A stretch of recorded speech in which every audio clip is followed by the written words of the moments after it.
he's going to find any spot in the NFL where he's going to be able to go in and truly compete for a starting job. And then Mike Remmers is still under contract, but too expensive.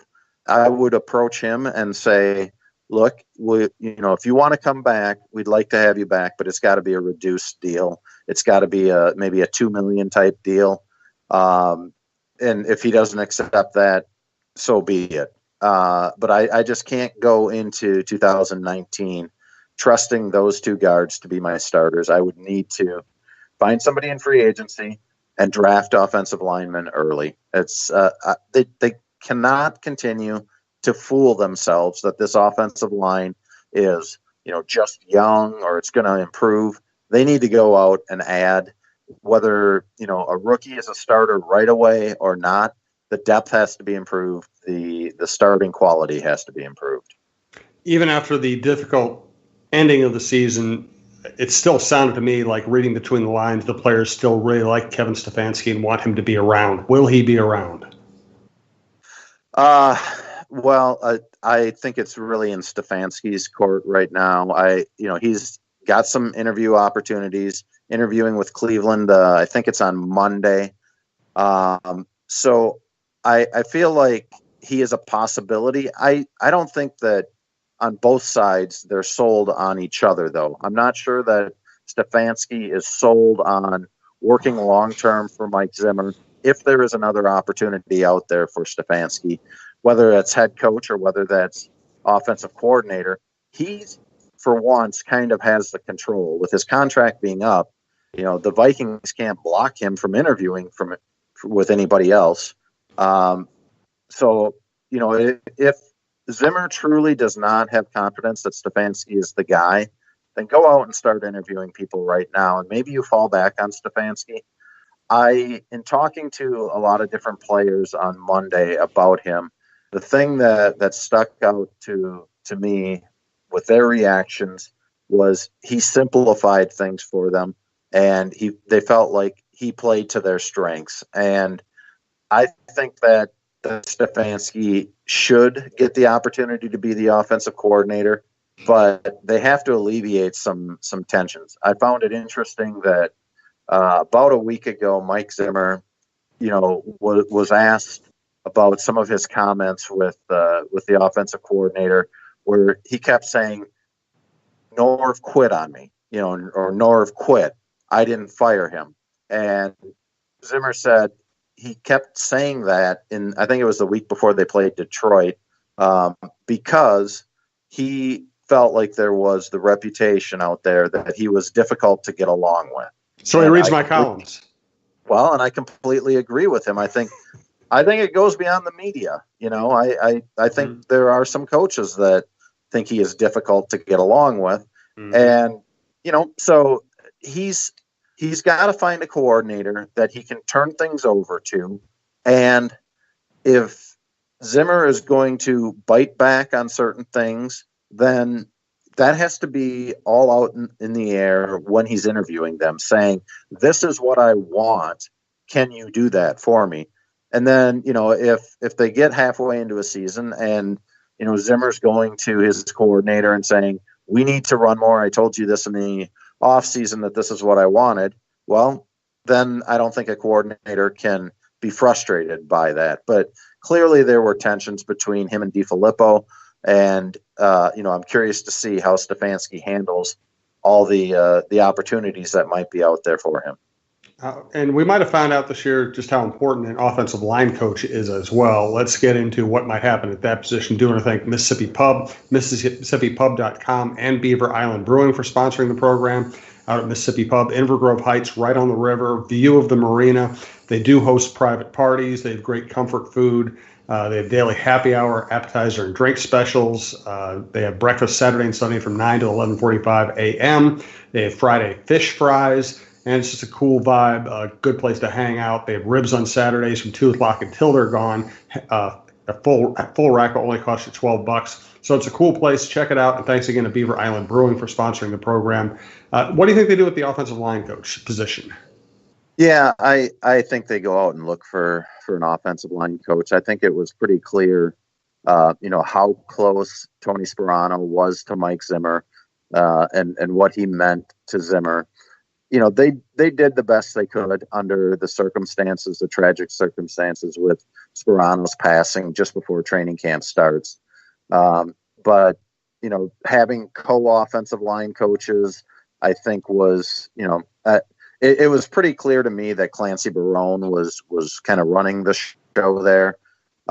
So I would not be surprised to see Zimmer go out, look for a different offensive line coach, keep Clancy Barone, in a different position coaching spot, and have Andrew Janocko, the other co-offensive line coach, go back to being an assistant. But I think they need somebody who, is a veteran of coaching offensive lines in the NFL.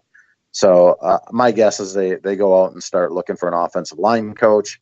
On the other side of the ball, George Edwards is also getting some interviews, but having never called defensive plays for Zimmer, or only doing it one game when Zimmer was out with the eye injury, and really running Mike Zimmer's defense, I think it's going to be hard for people to trust that George Edwards can step into a head coaching job.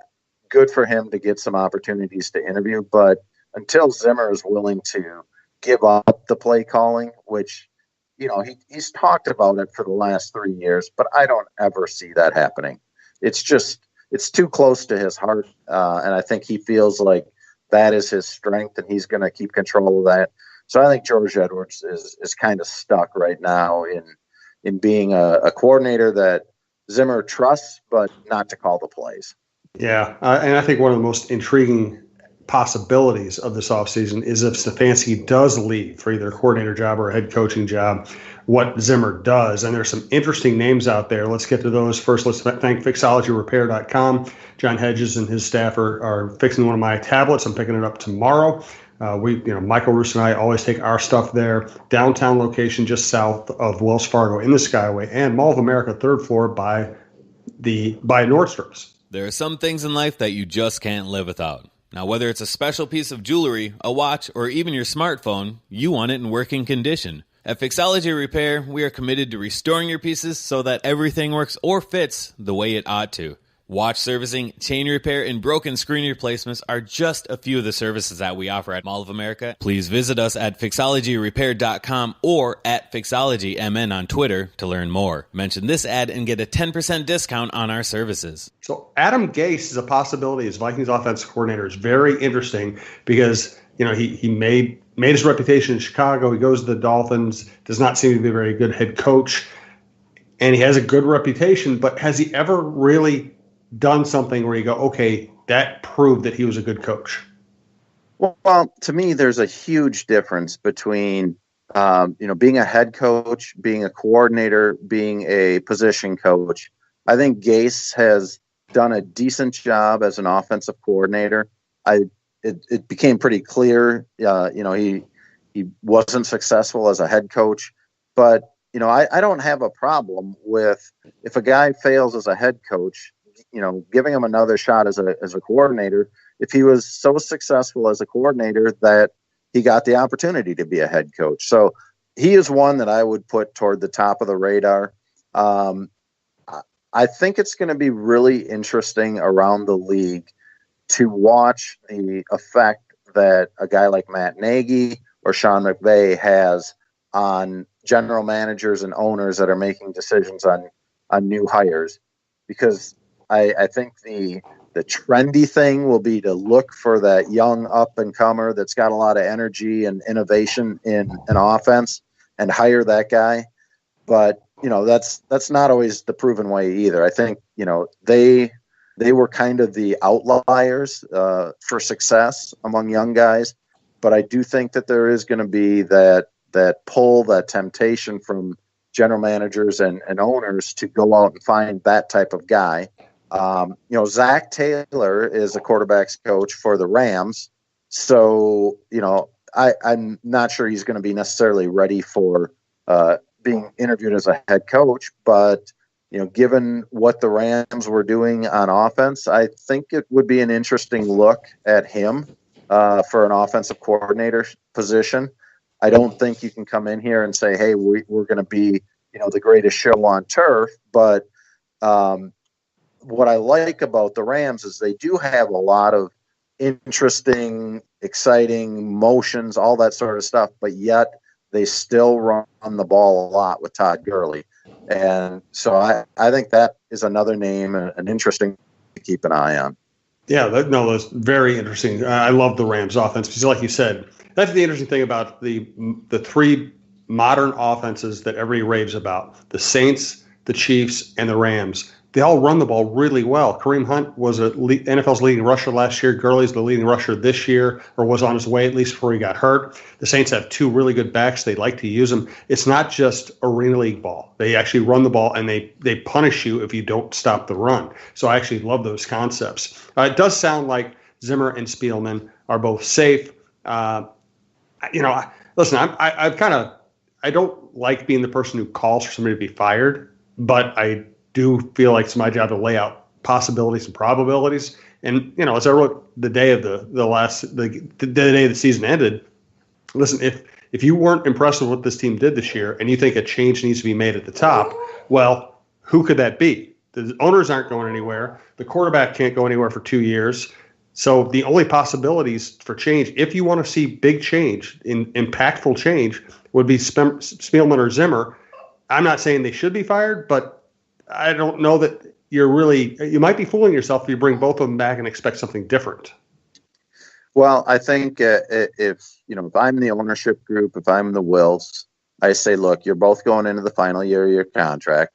Maybe we extend it 1 year. I might do that with Zimmer. I'm not sure I would do that with Spielman, but I would be very clear. You guys have to stop fooling yourselves that you can just sit there and draft highly on defense and ignore what everybody has seen as the problem for the past couple of years in the offensive line. We're going to give you 1 year to figure this out. And if you don't, the changes are there. Because I do feel like, Zimmer keeps wanting to add to his defense, and I get it, but at some point you can't keep ignoring offense. Now, they have drafted Dalvin Cook. They drafted Brian O'Neill. So you do have some second-round picks there that you've made. But ultimately, you have to protect your quarterback. You've made this huge investment in him, and you can't expect him to perform at the level that you want if you aren't going to protect him. So I think, I definitely put a lot of blame on Cousins. But I also put the blame on some of the draft picks that were made. Zimmer would counter, I think, that, well, look at what happened toward the end of the season. I told you we can never have enough good cornerbacks, and here we were playing an undrafted rookie in Holton Hill because we didn't have enough cornerbacks. I get it, but I would say he didn't have enough offensive linemen either. And so to me, that's got to be the top priority. Just draft offensive linemen. And I would personally, I think I would give Spielman and Zimmer this next year to figure it out. But I certainly wouldn't be extending their contracts long term. Yeah, I agree with you on that one. So let's talk about what the locker room was like on Pack-Up Day. I do want to thank Tony Hoagland, your State Farm agent in Champlin, Hoaglund, handles my insurance, handles Michael Russo's insurance. Easy to work with, whether it's through the app, phone, email, whatever. So check out Tony Hoagland, Hoaglund. Hey, Minnesota sports fans. This is your local State Farm agent, Tony Hoagland. I need you all to ask yourselves this question. If you're in an at-fault car accident and you are sued for $700,000, how much of that $700,000 will my current insurance company pay? If you are unsure or can't answer all $700,000, you need to give us a call. State Farm has been number one in car insurance since World War II and number one in homeowners insurance since 1964. For a no-obligation review of your current policies, call us at 763-421-4900 or check out our website at www.champlininsurance.com. So what was the mood in the locker room? I wasn't there. Yeah, I mean, I don't think it was as somber as it was after the game. I think some of them had started to realize, this is just one of those seasons where we couldn't ever find the rhythm. But I also got the impression like they still feel like they have enough talent to make a good run. a couple of times I started to hear, we